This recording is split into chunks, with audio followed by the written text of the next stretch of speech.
Vous êtes passionné de sport? Vous pariez régulièrement sur les événements sportifs? Vous aimeriez augmenter vos revenus grâce à votre passion? Si vous avez répondu oui, alors le Dorado Show est fait pour vous. Une émission tous les jeudis à 20 h sur Twitch, présentée par Dorado, parieur professionnel qui te partagera ses conseils, ses astuces et ses meilleures stratégies.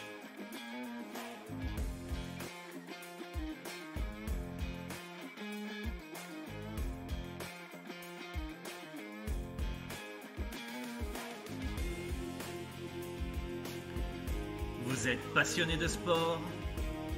Vous pariez régulièrement sur les événements sportifs? Vous aimeriez augmenter vos revenus grâce à votre passion? Si vous avez répondu oui, alors le Dorado Show est fait pour vous. Une émission tous les jeudis à 20 h sur Twitch, présentée par Dorado, parieur professionnel qui te partagera ses conseils, ses astuces et ses meilleures stratégies.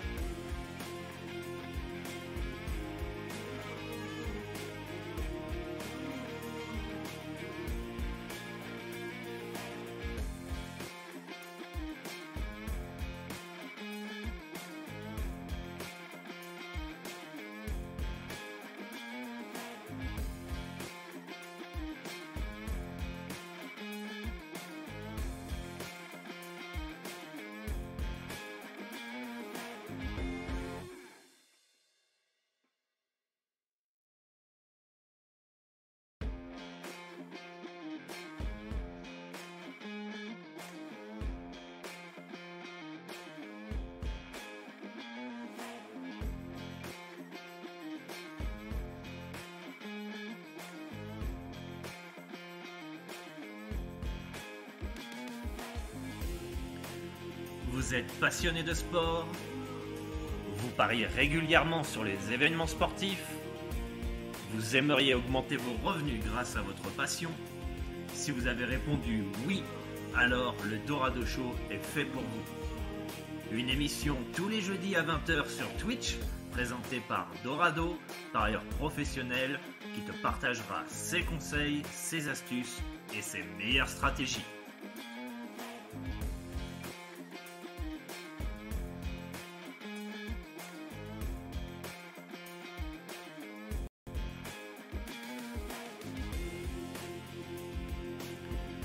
Vous êtes passionné de sport? Vous pariez régulièrement sur les événements sportifs? Vous aimeriez augmenter vos revenus grâce à votre passion?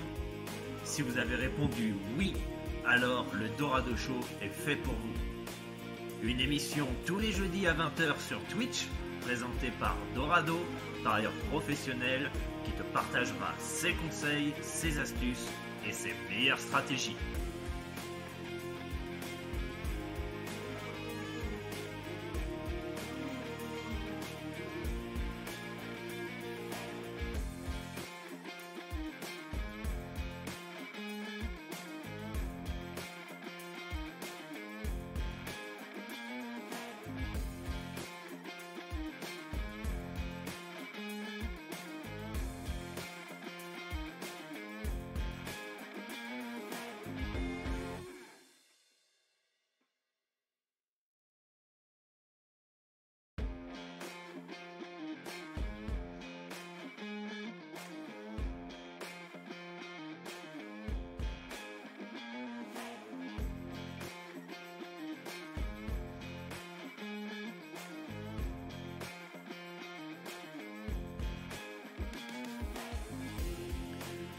Vous êtes passionné de sport? Vous pariez régulièrement sur les événements sportifs? Vous aimeriez augmenter vos revenus grâce à votre passion? Si vous avez répondu oui, alors le Dorado Show est fait pour vous. Une émission tous les jeudis à 20 h sur Twitch, présentée par Dorado, parieur professionnel qui te partagera ses conseils, ses astuces et ses meilleures stratégies.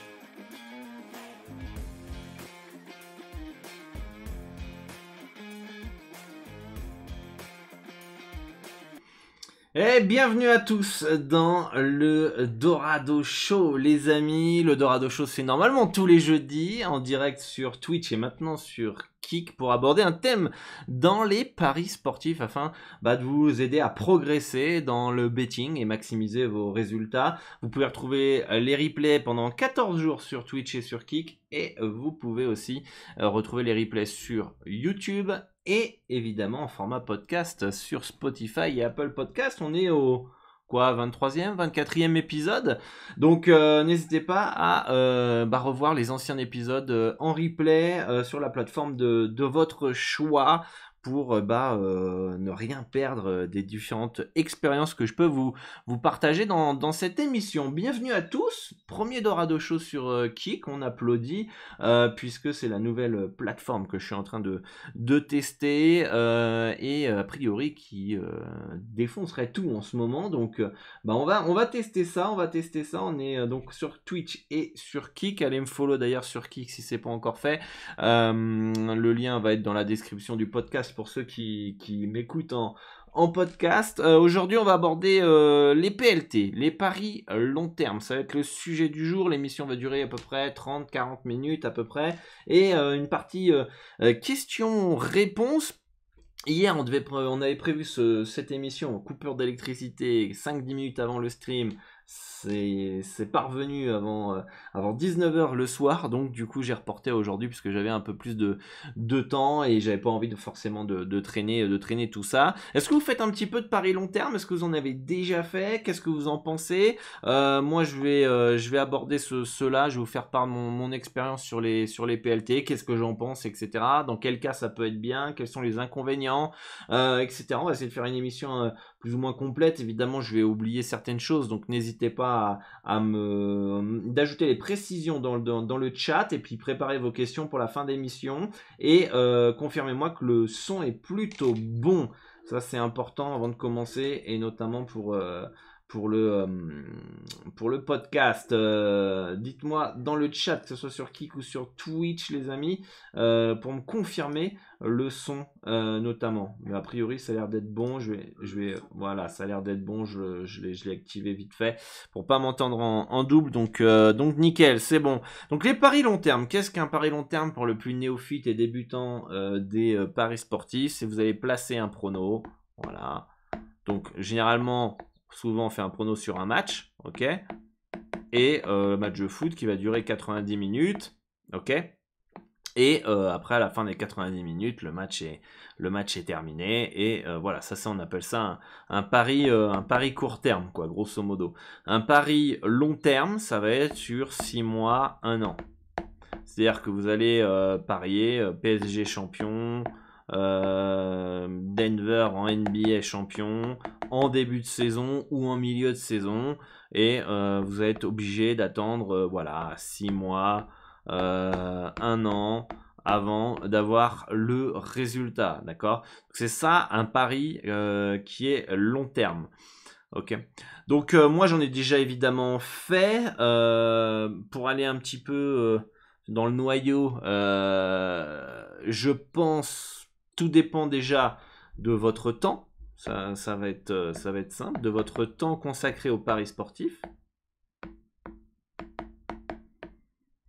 Ça va aussi dépendre de votre BK, de votre bankroll et de votre stratégie. Ok. Ça va être 3 points qui pour moi vont déterminer est-ce que les PLT vont être intéressants pour vous. Ça c'est 3 points parce que je vais détailler un petit peu tous ces points-là un par un parce qu'en fonction en fait de votre situation, le pari long terme peut, mon stylo qui s'est désactivé, le pari long terme peut être soit positif, soit négatif. Là je parle pas de résultat, je parle d'un point de vue productivité, d'un point de vue efficacité et opportunité. On va reprendre le premier point. Je pense que déjà moi d'un point de vue personnel, ça va être très facile pour moi d'expliquer mes propos par rapport à mon vécu personnel. Aujourd'hui moi je fais 6-7 000 pronostics par an, 5 000 minimum, ça fait du 300, 400, 500 pronostics par mois à peu près. Du coup, ce qui me permet d'avoir un bon volume, qui me permet d'augmenter mes gains, évidemment. Vous allez gagner plus de bénéfices si vous faites un gros volume que si vous en faites un petit. Et en plus, ça va me permettre de lisser la variance. Donc, je vais prendre mon exemple. Considérez le PLT comme un placement de livret A, par exemple, ou mieux que le livret A. Moi, ça m'intéresse pas. Ça m'intéresse pas, par exemple, j'estime qu'il y a une value sur le PSG à 1,40, champion de France, d'accord, au football. Je vais pas mettre un unité sur une cote à 1,40 pour gagner 0,40 unités, même 10 unités, ça dépendrait de ton nu aussi, mais ça me paraît déjà beaucoup trop. 10 unités, voilà. Enfin, pour moi, par rapport à mon volume, c'est pas intéressant. Même si je surmiserais entre guillemets, j'irais à maximum 5% de ma bankroll sur un PLT à 1,40. J'ai beaucoup plus à gagner à faire mon volume qu'à faire un PLT sur une cote à 1,40. Ce qui peut être intéressant pour moi, ça serait, et je l'ai déjà fait par le passé, je vous ai partagé des PLT en WNBA, où je vous ai partagé des cotes à 19 et 21 qui sont passées avec Seattle et Chicago Champions ces dernières années. Là, c'est un peu plus intéressant même de mettre un unité, quoi. Ça me fait tout de suite 18 et 20 unités de bénéf en plus. D'accord? Donc là, pour moi, ce qui va être plus intéressant dans les PLT par rapport à ma stratégie, ça va être évidemment de prendre des cotes qui sont value, hein, toujours PLT, toujours prendre des cotes qui sont value, mais des cotes où finalement ça vaut le coup potentiellement d'attendre 6 mois, 1 an pour faire un bénéfice. Parce que moi, 0,40 unités, je l'ai fait en une demi-journée potentiellement. Donc je vais pas bloquer X unités de ma bankroll pendant 6 mois, 1 an pour choper quelque chose en une journée. Je peux clairement, même en 1 heure, je pourrais les faire. Donc voilà, ça c'est par rapport à ma situation. Il faut toujours prendre des values dans quel que soit le pronostic que vous prenez. C'est un value bet qu'il faut prendre, à savoir une cote mal ajustée par le book. Ça, je le répète et je le répéterai parce qu'il y a toujours des nouveaux qui arrivent sur la chaîne et qui n'ont pas cette notion de value bet. Ils essayent de jouer à Madame Irma, à savoir à deviner qui va gagner. Mais encore une fois, je reprends le même exemple. Vous avez le PSG qui joue contre une 5e division. Ils sont au complet. Si jamais ils perdent, ils se font exclure de tous les championnats. Évidemment, gros match en jeu. Si je vous mets une cote à 1, ça sert à rien de la jouer, on est d'accord. Donc même si vous voyez le PSG gagner. Ok, donc voilà, faut essayer de trouver des cotes qui sont mal ajustées, des value bet, quel que soit PLT ou pari court terme. Donc en fonction de votre situation, donc moi par rapport à mon volume, ça m'intéresse pas trop de prendre un PLT, quoi, à part si c'est une grosse cote, d'accord. D'ailleurs, n'hésitez pas à me faire part de vos retours d'expérience aussi dans le chat sur les paris long terme. Même des fois, j'ai envie de vous dire, c'était l'année dernière, j'avais pris Monaco champion de France. D'ailleurs, ils sont champions de France cette année à 4, ok, et remboursé en plus si Asvel était champion. Ok, il y a 2-0 pour Monaco, c'est le premier rendu à 3 victoires qui est champion. L'Asvel revient à 2-2, gagne à la dernière seconde et gagne 2-3. Cote à 4, remboursé finalement, parce que l'Asvel est champion. J'étais là, j'ai fait putain, tout ça pour ça. J'ai attendu 6 mois, même une cote à 4, c'est pas... J'aurais gagné quoi en mettant un U, même en mettant 2 U, ça m'aurait fait 6 unités de bénéf. Bon, c'est bien, ça fait plaisir. Là, ça serait peut-être le minimum, mais voilà, quoi. C'est pas encore si intéressant que ça. Donc, tout dépend de votre volume. C'est sûr, si vous faites un petit volume, ça peut être intéressant. Ok. Et aussi, si vous manquez de temps dans les paris sportifs. Ça peut être aussi... le PLT, c'est un petit peu l'invest sportif du père de famille, quoi. Du papa, quoi. Celui qui a pas trop le temps, il est passionné par le sport, il a toujours aimé un peu faire du betting, mais il n'a pas le temps d'analyser autant de matchs que moi je peux le faire, et ça se comprend tout à fait. Il n'a pas trop le temps avec le boulot, les responsabilités des enfants, etc., etc., d'analyser des heures et des heures. Bah, du coup, il a un bon capital, peut-être, voilà, 100 000, c'est peut-être un peu beaucoup, mais voilà, il a peut-être 40 000 euros à consacrer dans les paris sportifs. Là, ouais, ok. Ok, le PLT avec un PSG 1,40, ça peut être intéressant pour lui qui va faire uniquement que ça, et ça va être comme un placement, on va dire, long terme sur ça. Et il a une grosse bankroll, il n'a pas beaucoup de temps. Ça peut être une bonne approche au niveau du PLT de faire ça pour justement un père de famille qui a peu de temps à consacrer dans les paris sportifs. Ça peut être un point qui peut ne pas être négligé. Donc là, on peut voir qu'il y a quand même deux situations complètement différentes. La mienne qui est à temps plein dans le betting, qui a le temps d'analyser beaucoup de matchs, faire 6000 pronostics à l'année, où là, ce qui va être plus intéressant, ça va être de prendre des cotes à 19, 20, 15, etc. Et de l'autre côté, on a le père de famille qui n'a pas trop le temps de faire un gros volume. Pour lisser la variance, ça va mettre un peu plus de temps, etc. Donc du coup, bah, autant lisser la variance par rapport au temps, c'est-à-dire que le long terme, à savoir le PSG par exemple, on prend le même exemple, vous le prenez sur un match, ils peuvent perdre ou faire un match nul, mais peut-être que sur le long terme, champion, vous allez lisser la variance, et du coup, vous aurez moins de variance sur un PLT à 1,40. Donc c'est là où le PLT peut être intéressant par rapport à ça, ok. Si vous avez une bankroll aussi qui est modérée, ça peut être intéressant de valider quelques bêtes. Tout dépend encore de votre volume, de votre stratégie, de votre bankroll, du temps passé, etc. Mais moi, j'estime que si vous avez un volume modéré, même un volume modéré, je suis pas convaincu. Volume modéré. Donc modéré pour moi, volume modéré, ça serait du 400 pronostics à l'année. Voilà. À peu près, allez, peut-être 1000 max. 1000 max. Volume modéré. Une bankroll, on va dire... une bankroll, on va dire autour de 5000 euros. Je pense que les PLT, ça peut être intéressant. Ça peut être intéressant. Après, tout dépend de la mise que vous y consacrez. Est-ce que vous avez une bankroll aussi? Vous pouvez avoir une bankroll à part, je sais pas moi, 2000 spécialement pour les PLT, une pour les courts termes. Enfin, il y a plein de choses à faire finalement, mais en fonction en fait de votre stratégie, de votre volume, de tout ça, en fait le PLT, on n'a pas du tout la même approche. Moi, d'un point de vue personnel, ça sert à rien, quasiment à rien, sauf s'il y a une grosse cote à tenter.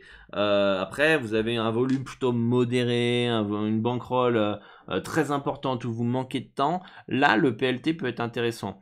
Pourquoi je fais ça en fait comme émission maintenant? Parce que là on va arriver au mercato.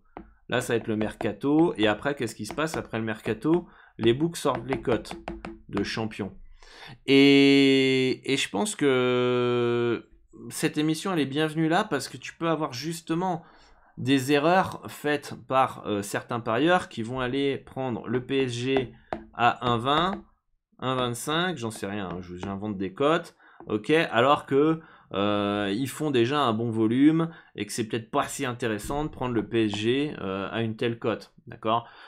Et en fait là ils vont peut-être se rendre compte que le mieux ça va être de prendre des cotes un peu plus hautes, un peu plus hautes. Il y a aussi une autre point de vue aussi que vous pouvez faire. Le PLT, souvent les gens, je sais pas, je vous donne un exemple, ils vont tenter, je sais pas moi, Marseille champion, pour reprendre le même exemple, peut-être à 20, j'en sais rien, je vous dis une connerie encore une fois.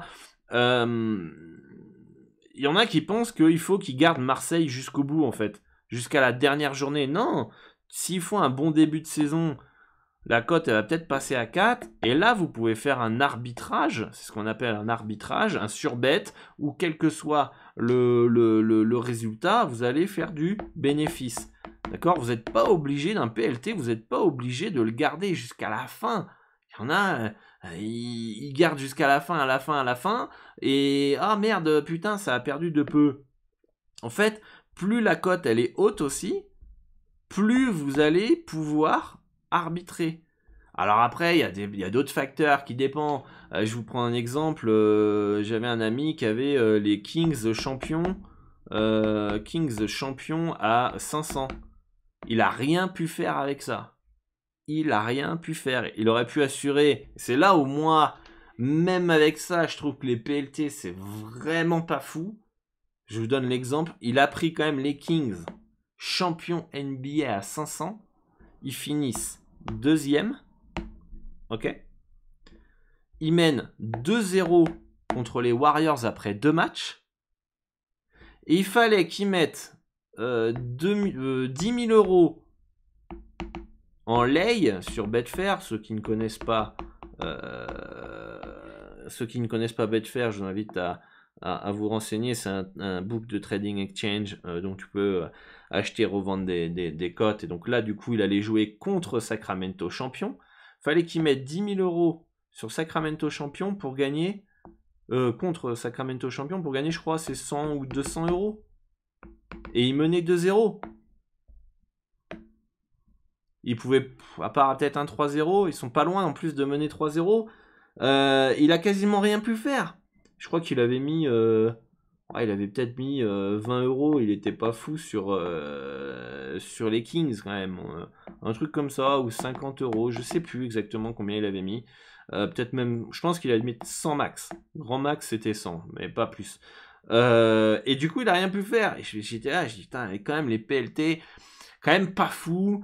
Tu prends une value incroyable, cote à 500 en début de saison, et tu te retrouves dans quasiment une situation parfaite. Ils auraient dû être premier et 2-0, t'as la situation parfaite finalement. T'as quasiment une situation parfaite. Peut-être qu'en fait, le seul truc qui a joué contre lui, c'est qu'il a joué contre les Warriors. C'était contre les Warriors. C'est peut-être une autre équipe. Ça change la donne. Ils sont tombés contre les Warriors qui étaient champions en titre, qui ont été surestimés toute la saison, etc. Autant, c'est peut-être ça qui a fait qu'il n'a pas pu gagner grand-chose sur cette cote à 500. C'est dommage, quoi. Ça fout les nerfs. Et c'est là que tu vois quand même la problématique du PLT et que tu vois vraiment tu te poses vraiment la question, en fait, est-ce que c'est si intéressant que ça de prendre des paris long terme? Surtout qu'il fait un gros volume, moi aussi. Mais moi, j'aurais été dégoûté d'avoir validé les Kings à 500 et de ne rien pouvoir faire en arbitrage parce que tu tombes sur les Warriors ou pour X ou Y raison. Et ça, faut en prendre connaissance. J'ai rarement vu un PLT aussi bon en termes de cotation pré-match et 6 mois après d'être dans une telle posture, où vous me dites en commentaire si vous avez trouvé quelque chose. Ça représenterait un peu, il y a quelques années, le Leicester champion d'Angleterre, où t'as personne qui y croit, etc., etc., et qu'il se retrouve, il y aurait des playoffs, il termine deuxième, et il joue un gros derrière, il mène 2-0 au match aller, et vous pouvez rien faire, quoi. Enfin, vous imaginez un peu le truc, ce sera un peu ça comme exemple. Et c'est frustrant. C'est frustrant. C'est clairement frustrant. Et c'est là où on peut se poser la question, est-ce que les PLT sont si intéressants? Et moi, quand je vois ça, sincèrement, ça me donne pas envie de faire du PLT. Et attention, parce que sur Internet, il y a eu quand même beaucoup, à une époque, il y en aura peut-être toujours, gagne entre guillemets des euros en 5 minutes. En 5 minutes. Ah ouais, parce que ça va te prendre 5 minutes de suivre les conseils d'un tipster qui va faire que du PLT, qui aura peut-être analysé ça à l'arrache. Donc tu auras mis 5 minutes pour valider les bêtes, et puis à la fin, t'es peut-être même pas rentable. Donc attention avec... c'est pas la formule magique, c'est pas la formule secrète, les PLT. Je connais pas grand monde qui est devenu entre guillemets riche grâce au PLT. C'est quand même très rare, à part si vous faites un coup. Il aurait fallu mettre une grosse mise sur la cote à 500 et qu'il soit réellement champion. Donc non, pour moi, attention à ces vendeurs de rêves qu'en 5 minutes vous allez gagner de l'argent sans rien faire grâce au PLT. Et suivez mes conseils. Ça me paraît trop beau pour être vrai. De toute façon, il y a toujours des aléas. Il suffit qu'il y ait des blessés, etc., des impondérables. Le mec qui se fait les croisés, c'est fini. Un transfert. J'ai quand même eu j'ai passé de très belles cotes en live, n'importe quoi, en pari long terme, avec des cotes à 19, à 21, comme je vous l'ai dit en WNBA. J'ai passé une cote à 101, même si c'était pas un vrai PLT comme on pourrait l'appeler. C'était, on va dire, c'était même un court terme, quoi. C'était sur plusieurs semaines, peut-être, ouais, 15 jours. Mais voilà, je sais plus ce que je voulais dire, mais ouais, non, c'est quand même compliqué. C'est quand même compliqué. Il y avait aussi une fois, j'avais pris, voilà, c'est ça, je me souviens, j'avais pris en PLT, parce que là, c'était vraiment un PLT, c'était les Pacers. Bon, je sais plus. Ouais, si, c'était les Pacers, je crois. Les Pacers qui se qualifiaient en playoff. Ils avaient bien recruté, etc., etc. Ils étaient à peine 8e une saison. Et enfin, sur cette saison-là, donc c'était chaud jusqu'à la fin. Et à la trade deadline, ils ont cassé toute l'équipe, quoi. Ils ont cassé toute l'équipe, ils ont transféré Paul George, Jeff Teague, tout le monde s'est cassé, ils ont construit, reconstruit, tout reconstruit, et moi, du coup, ils n'ont pas fait les playoffs, et mon PLT était niqué. Je me souviens, j'avais pris aussi Boston champion en 2000, c'était quand? En 2000, je sais plus, 2011 peut-être? Non, pas 2011. 2010, je crois que c'est les Lakers qui gagnent. C'est les Lakers qui gagnent. L'année où les Lakers gagnent contre les Celtics en finale, les Celtics dominent la saison. Ils transfèrent, je crois que c'est Perkins. Ils transfèrent Perkins. Non, si c'est pas Perkins. Ouais, peut-être Perkins, je sais plus. Contre Green à l'époque. Non, c'était Glenn Davis. Bref, on s'en fout des détails. Transfert. À ce moment-là, il y a toute l'ossature de l'équipe qui est moins bonne, etc. Ça prend pas trop et ils perdent en finale. Et je suis persuadé que s'ils font pas ce transfert-là, ils sont champions. Parce qu'ils perdent de peu en Game 7, je crois, de mémoire. Donc voilà, je me souviens, j'avais un ami, il avait Chicago champion en 2011. Qu'est-ce qui se passe? D-Rose, il se fait les croisés. C'est fini, ils se sont éliminés par le 8e au premier tour. Donc est-ce que tu lises vraiment totalement la variance quand tu fais du pari long terme? Je suis pas convaincu. Moi, de toute façon, je suis plutôt contre les PLT. Je pense que l'unique moment où ça peut être intéressant, c'est si t'es père de famille et t'as pas le temps. Ou alors t'as une grosse cote value qu'il faut tenter. C'est les deux seules situations. Et encore, on l'a vu ici, grosse cote value, cote à 500, qui tu peux rien faire, tu peux même pas arbitrer. Donc bon, il a perdu 50, 20, 100 euros, mais ça fout les nerfs d'avoir bien lu la value et au moment X, tu peux pas arbitrer. Et c'est ça qui est frustrant. Donc voilà, pour moi, le PLT, c'est plus négatif que positif.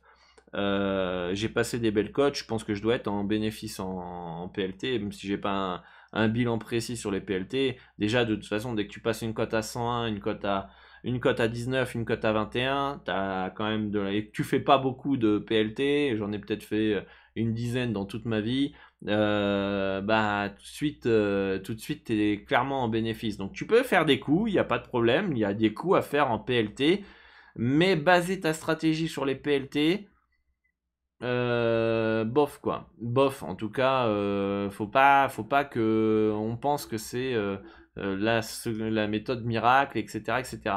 Après, chacun a une situation différente, chacun a une vision différente, chacun a une situation, comme je dis, stratégie, bankroll différente.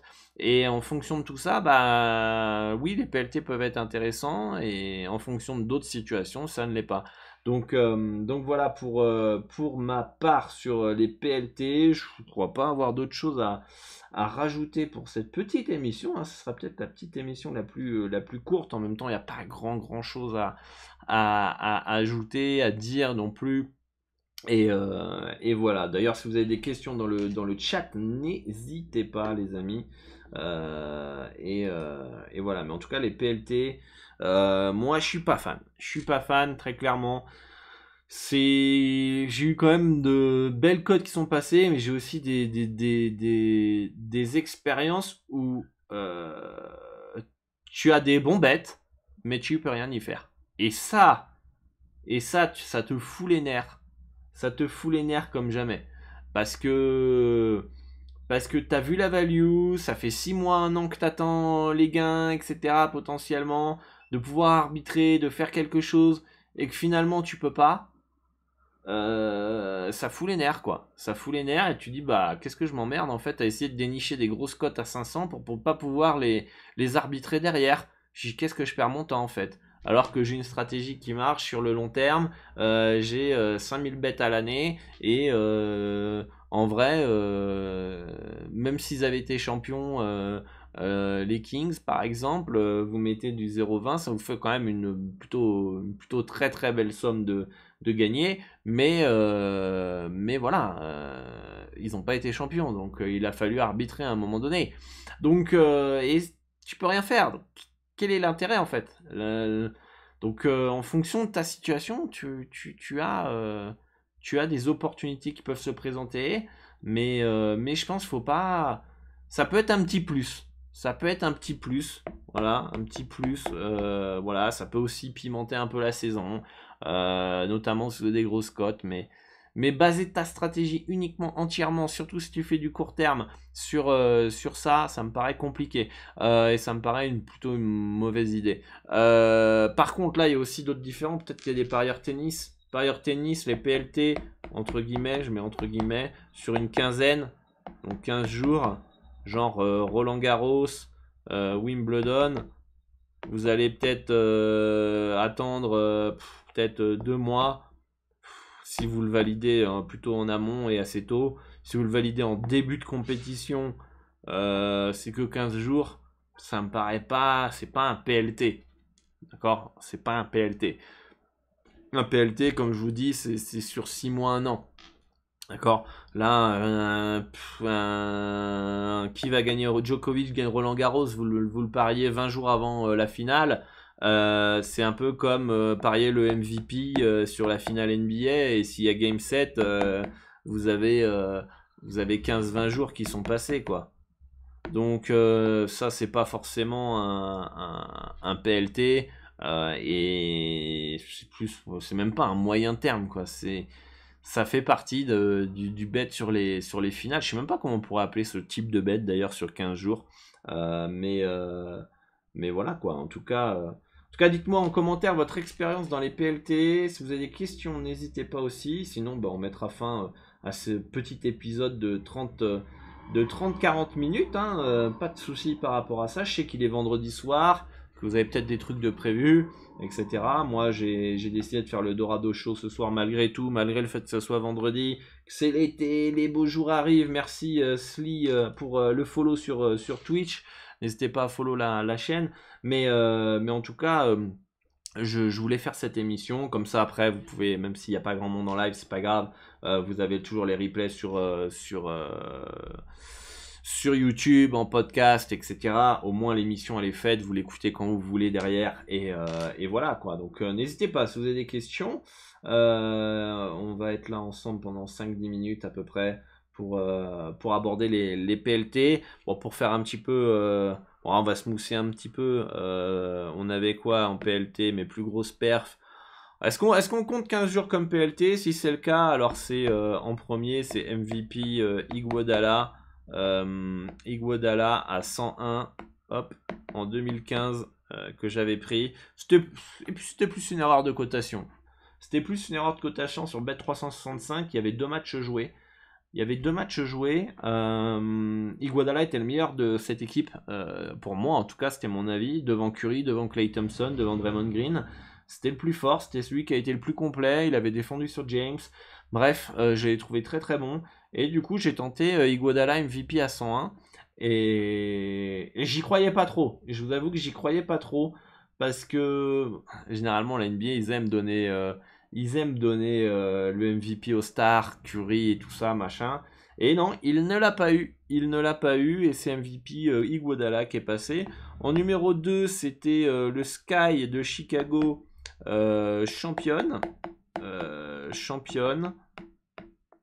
À 21 de mémoire, que je vous avais partagé sur le Telegram d'ailleurs à l'époque. C'était en 2020. Non, pas 2020. 2021 ? Ouais, c'est ça, 2021. Plutôt content de leur recrutement. Je trouvais l'équipe quand même très costaud. Je trouvais que c'était value. Je valide ça en début de saison, même avant, pendant le mercato. J'attends quasiment plusieurs mois quand même, plusieurs mois. Elles font une saison régulière de merde. Mais quand je vous dis de merde, elles finissent 8e, quoi. 8e, dernier qualifié à l'arrache, etc.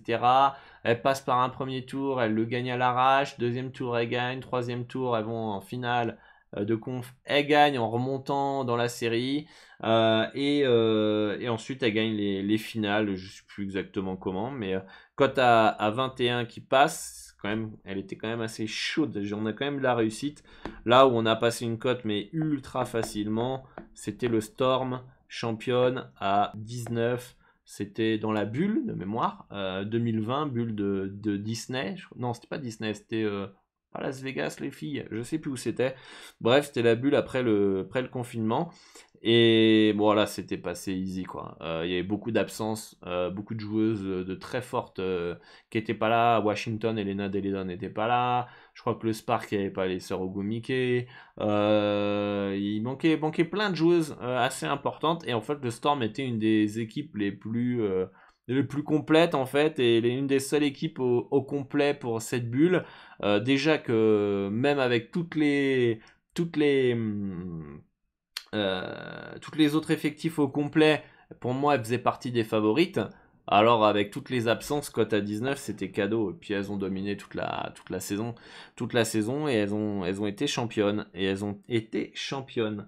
Donc, voilà un petit peu pour mon petit top 3. Donc, n'hésitez pas à me faire part votre petit top 3 des PLT qui sont passés. Là, facile. Un U, il y a plus 100, plus 100, plus 120... plus 120, 138. Il y a plus 138 U là de BNF sur ces 3 PLT, quoi. Donc voilà, mais bon, plus de 138 U, on parle, mon premier PLT dans mon top 5 là, mon top 15 c'était 2015, quoi. 2015. Donc en 7 ans, quoi. 7 ans, ça fait combien ça, 7 ans, 138 U en 7 ans. Ça fait du 20 U par mois, quoi. Plus 20 U par mois, ça fait du plus 20%. Plus 20% de rendement sur les PLT que j'ai pris. Pas dégueulasse, les amis, pas dégueulasse. Donc voilà. Bon, a priori, il n'y a pas de questions dans le chat. Bon, attention, de toute façon, on n'est pas beaucoup. Tant pis. Bon, en tout cas, merci d'avoir été présent, les amis. J'espère que cette petite vidéo va vous aider à mieux appréhender ce PLT, ce type de pari qui est pour moi pas si évident que ça. Je pense que le plus rentable reste les grosses cotes, les gros coups. C'est pas le coup improbable, hein, les gros coups. C'est plus le coup value, quoi. C'est value. Seattle, mon exemple, il est quand même assez parlant. Tu peux pas mettre à 19 cette cote-là, c'est impossible. Il y a une énorme value. C'est aussi la plus grande value qu'il y avait des 3 que j'ai pris. Donc voilà. C'est très. Tout dépend de votre situation. C'est un peu le résumé de tout ça. À voir si on fait un autre Dorado Show jeudi prochain, hein, puisque bon, on est l'été. Je vous dis, on n'est pas beaucoup aujourd'hui. Je pense pas qu'on aurait été un poil plus nombreux hier. Bon, d'habitude, les gens sont aussi habitués à venir les jeudis, pas les vendredis. Donc autant, c'est peut-être le dernier épisode. Là, cette fois-ci, c'est la bonne de la saison 1 des Dorado Show. On se retrouvera pour peut-être début septembre pour la saison 2 du Dorado Show et les différents podcasts. Puis on verra combien de saisons on durera à faire ces émissions. Moi, j'adore partager avec vous mon expérience, mon expertise et en toute simplicité, humilité, en espérant vous aider à maximiser vos profits dans les paris sportifs.